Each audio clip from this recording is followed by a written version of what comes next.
Alright, this Dizzy, go hit your pen, take a dab, grab a snack, get your puff, and let's get into it.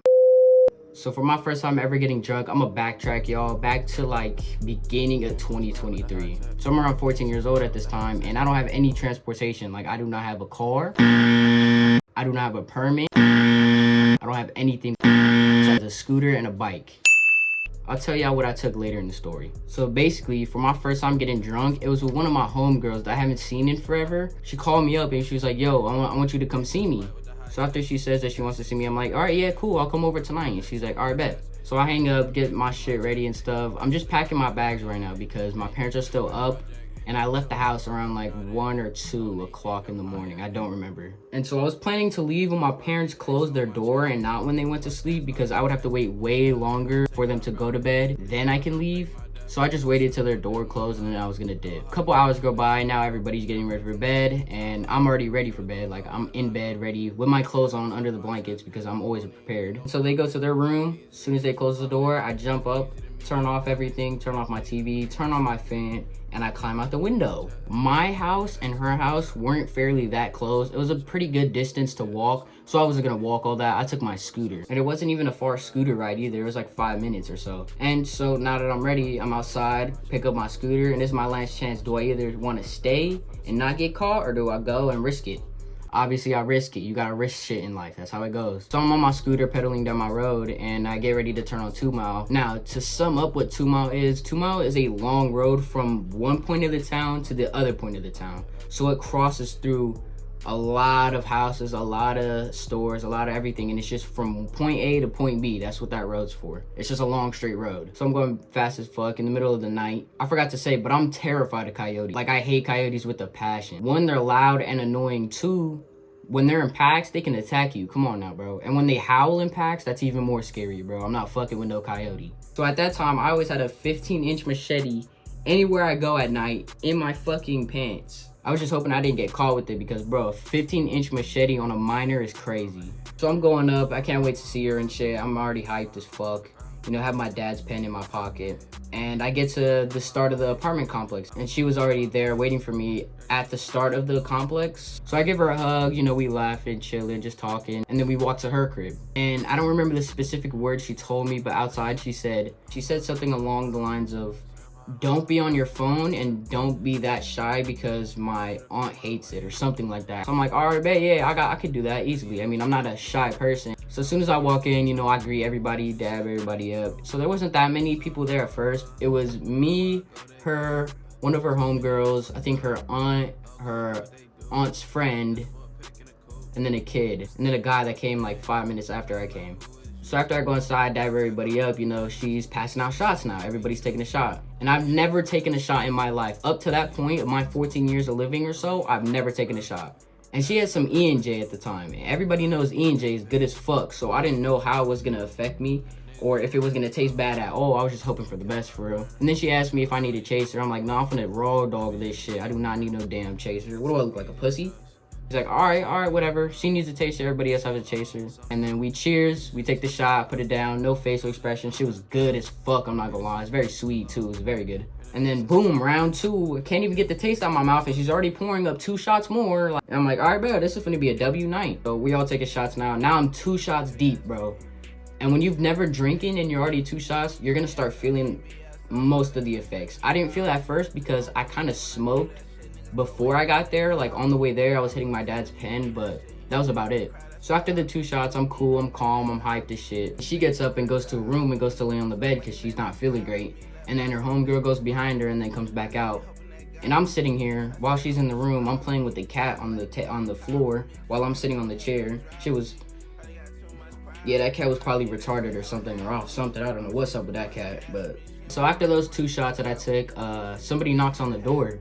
And at that point in time, at the beginning of 2023, I had a lot of, I wouldn't call them enemies, but I guess you could call them people who don't like me. So I was always getting jumped in beginning of high school. I was always getting into fights. I was always doing this, always doing that. I mean, it was always something happening. And so a lot of people didn't like me for some odd reason. And I just had to suck it up and live with it, I guess. When I'm out and about and I'm at somebody's house and somebody knocks on the door, I get kind of like a jump at first. Like I need to do something, but then, you know, I'll calm down after that. And I mean, I had a 15-inch machete on me and nobody's gonna fuck with me at that time. Carried everywhere that I go. I still do to this day for protection. It's not to be cool, it's not to flex on anybody, it's just for my protection because of what I've been going through or whatever. And we do not care. But this is what I had on me. It was a 15-inch machete. And I had this stuffed in my pants everywhere I went at night.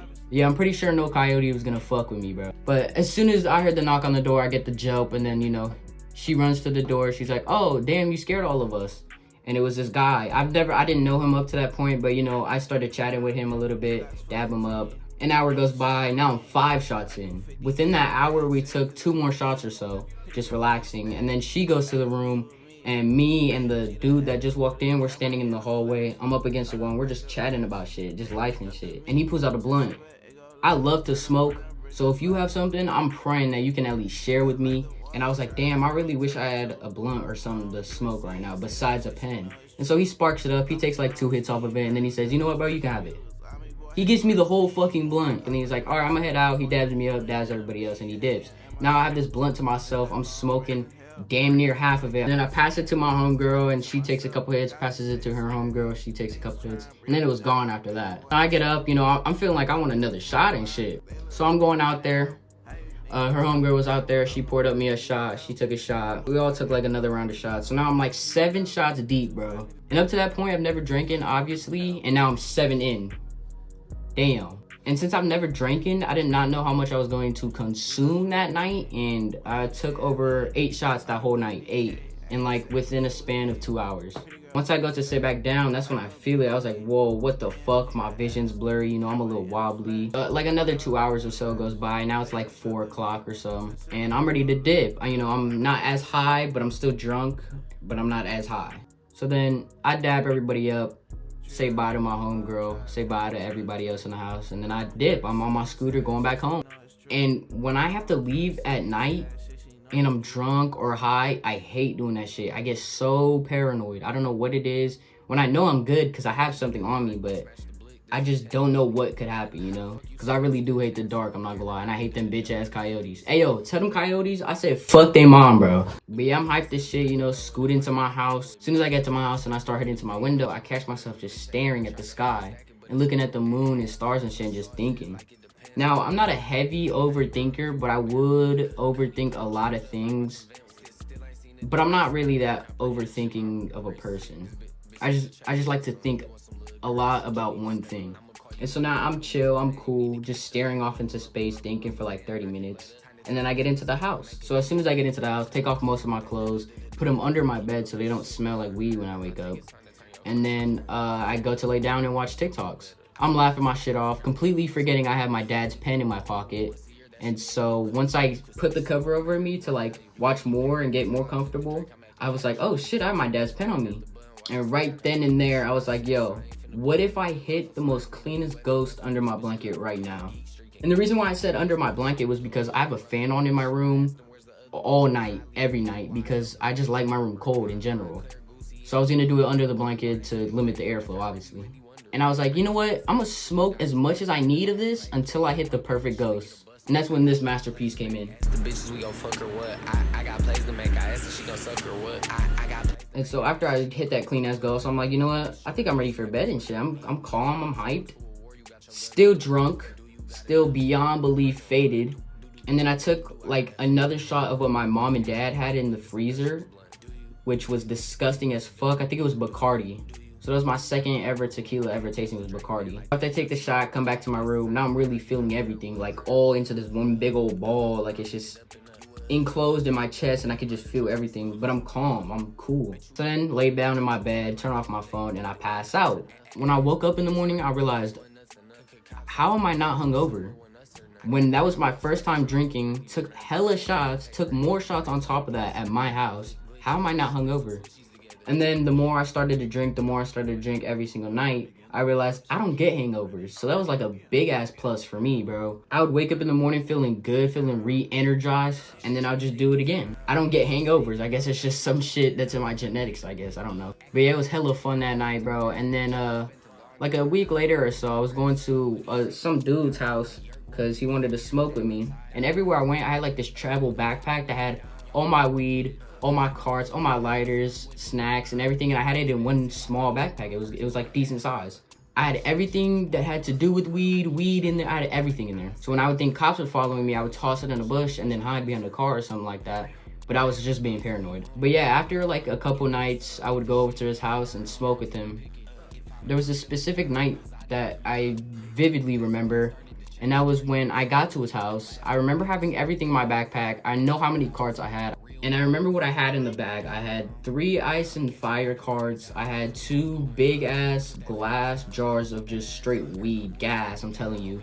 A bunch of weed accessories, snacks, and then I had a bunch of lighters after that. And when I went home that night, I realized one of my carts are missing.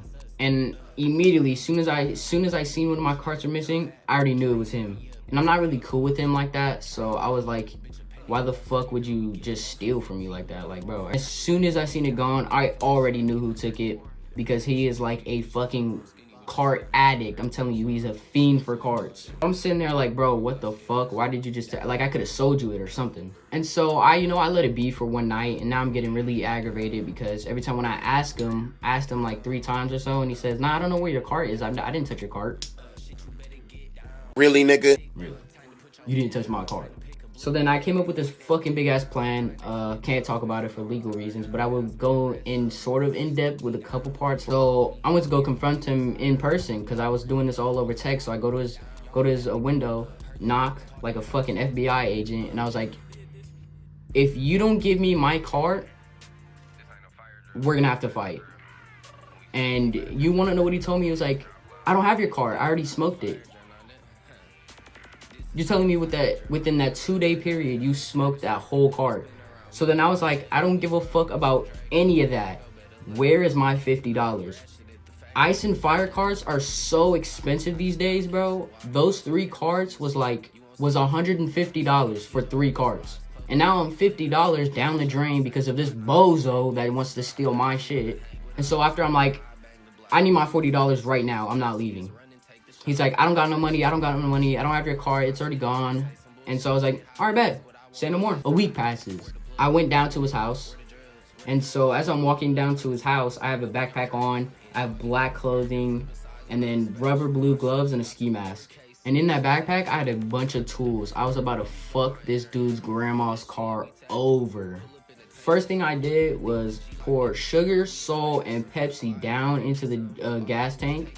I poured oil all over the hood, put 3 screws under 3 of the tires, because if you put 4 screws and it punctures all 4, the insurance will pay for that. And then I took both license plates on the front and back of it. I still have them. They're out front. I'll show you a picture right now. But after I did that, I never texted him again, blocked him on everything. And I confronted him like a couple months ago actually about it. So after I confronted him about it like not that long ago again, he didn't have anything, so I was like, all right, bro, whatever. I'm not gonna go into detail with that because that's a different story time, but if y'all fucked with this one, I'm definitely gonna be dropping that one soon. I just need to be consistent with my uploads, and yeah, I hope y'all have a beautiful day, and I'm out.